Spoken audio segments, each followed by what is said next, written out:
Hello everyone. Today we are going to talk about Lord Egerton Castle. Well, welcome back to my channel. This is your girl Gemini. For the returning subscribers, thank you so much for always coming to me to support me. And for those that are coming for the first time, don't forget to subscribe and hit that notification button in case I upload a new video. You're notified. Give me a thumbs up, guys. So let's dig deep to the Lord Egerton Castle. So this is a story of Lord Egerton, which is one of the Kenya's most famous bittersweet tales. Part romance, part tragedy, and part cautionary tale about heartbreak. This is the lonely castle of Lord Egerton. So the story goes, in the rolling green highlands of Nakuru, where the wind whispers through tall grass and the sun paints the hill gold at dusk, there stands a castle. Its walls are grand, its windows tall, yet its halls echo with an emptiness no wealth could ever fill. It was here in the early 1920s that Lord Maurice Egerton, the fourth Baron of Tarton, a wealthy British aristocrat, sought to build not just a home but a kingdom of love. Before arriving in Kenya, Maurice had met a woman, beautiful, refined, and used to the elegance of royal circles.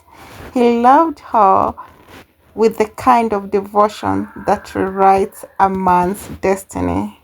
When he proposed, she did not say yes, but she did not say no either. Instead, she visited him in Kenya, perhaps to see if she could live in this faraway colony. What she found was a simple two-room cottage. She is said to have laughed, a sharp, elegant laugh that cut deeper than any sword, and told him his house was fit for chickens, not for a lady. Humiliated but undeterred, Maurice vowed to prove himself worthy. In 1938, he began constructing a grand castle at Ngata. The project was monumental: 52 rooms, stone walls hauled from the Rift Valley, ornate wooden staircases, imported marble, and towering archways that caught the morning sun like a cathedral.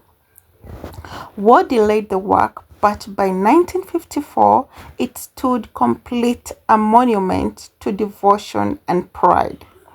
He invited her back, certain she would be dazzled, and she did return, but the magic he hoped for never came. Whether it was the ruggedness of Kenya, the remoteness of the hills, or the fact her heart now belonged to another, she refused him again. The second no broke him in ways that first never could. From then on, Lord Egerton lived alone. His castle's gates were closed to women entirely. No woman was allowed to set foot in his land. Some says it was bitterness, others it was heartbreak he never learned to heal. When he died in 1958, the castle passed into the care of the state, eventually becoming part of Egerton University. But the legend remained. Locals still tell of a restless presence that roams the halls, a man who built a kingdom for love and ended up a prisoner of his own loneliness. And so the castle stands, not just a stone and a mortar, but as a love story carved into the very earth, part truth, part myth, and all tragedy. Visitors walk its echoing corridors, some swearing they feel a cold draft when they linger too long in the ballroom, as if the Lord himself still watches, forever waiting for the woman who never came back. This is the room that Lord Egerton died in. This is the room he stayed in when he was ailing, and that is the bed and the mattress that he exactly was laying on when he died. This is his room that he chose to stay in when he was ailing. It's a room downstairs because he couldn't go upstairs. So this was his washroom in the room. He lived alone in the castle until his death in 1958. He left the property to the Kenyan government, and today it stands as Lord Egerton Castle, a tourist site near Nakuru, often visited for its history and romantic tragedy that befell Lord Egerton. The rejection broke Egerton's spirit. The rejection that he got from his girlfriend that he wanted to marry, it really broke him down. He never married and became bitter toward women. It said he even banned them from entering his castle or estate. The locals nicknamed the place the Castle of Love Gone Sour. Lord Egerton Castle was completed in 1954, which makes it about 71 years old in 2025. Construction began in 1938, but World War II delayed progress, so it stood unfinished until the mid-1950s. The architectural style of Lord Egerton Castle was built in an European manner influence. The castle was designed in the style of English country estates, reflecting Maurice Egerton's aristocratic heritage. The stone and masonry, it was built using local quarried stone but finished with imported fittings from Europe, giving it both strength and elegance. The tall arched windows, heavy doors, and grand staircase carry a Gothic Revival feel, while the symmetry and spacious rooms reflect Victorian manor design.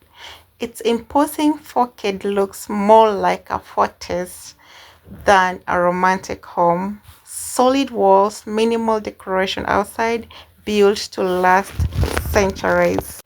The castle has 52 rooms spread across multiple floors, including bedrooms, kitchens, studies, and ballrooms. Egerton shipped most of the fittings, tiles, kitchen equipment, wallpapers, chandeliers, and even doorknobs from England and Italy. The central staircase is a signature feature, wide and elegant, designed for grandeur and ballroom gatherings. The castle included a chapel-like hall, as Egerton envisioned hosting royal and aristocratic guests. Built almost like a fortress, the castle has unusual thick stone walls, giving it a cold and echoing atmosphere. Surrounding the castle are expansive gardens and farmland, once part of Egerton's agricultural experiments.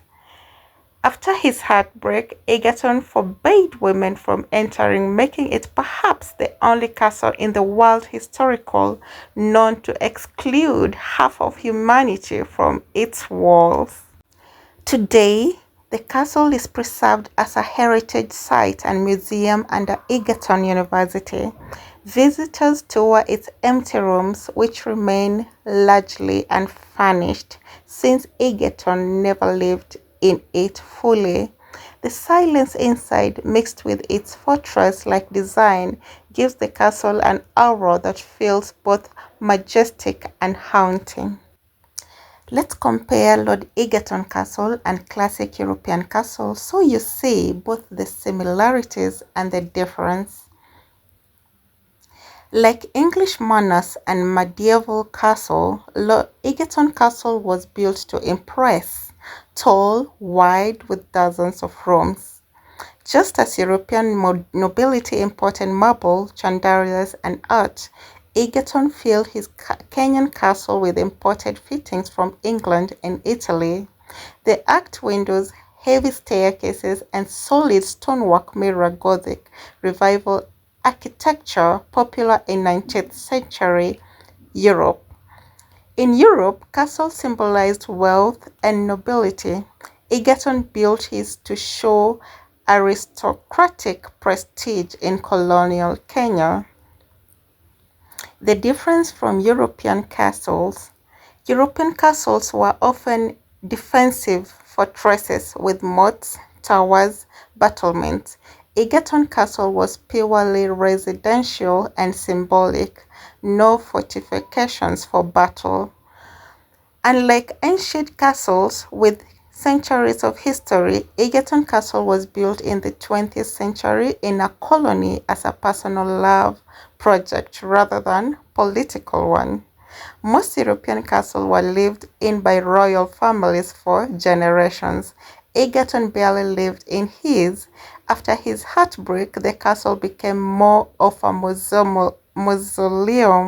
to lost love than a home. While European castles stood in forests or hilltops, Egerton rose from the African savanna surrounded by farmlands and wildlife, a stark contrast between Old World design and New World environment. What makes Egerton Castle unique? It's often called the castle of love gone sour, unlike European castles built for power, war, or dynasties. This one was built purely for romance and rejection. It's one of the very few true castles in East Africa, making it a rare architectural land. While European castles are associated with queens and princesses, this one is associated with loneliness and bitterness, giving it an aura more tragic than majestic. In short, Egerton Castle looks like a European aristocratic's dreams planted in African soil, but instead of echoing with royal banquets and weddings, it echoes with heartbreak. That's very sad. And that is the end of Lord Egerton Castle's story. Thank you guys for listening and see you guys in my next video. Bye bye for now. Peace.